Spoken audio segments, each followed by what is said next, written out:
Why does a cat build a ship? And why are black cats bad?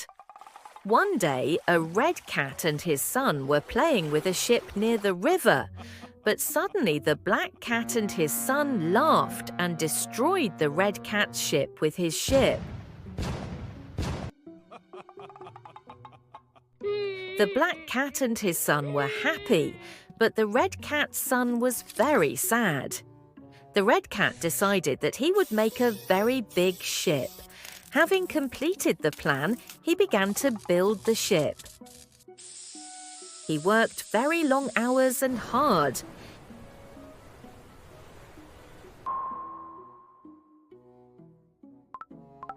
When everything was ready, he went to ruin the black cat's ship by giving his son control, and the son destroyed their ship.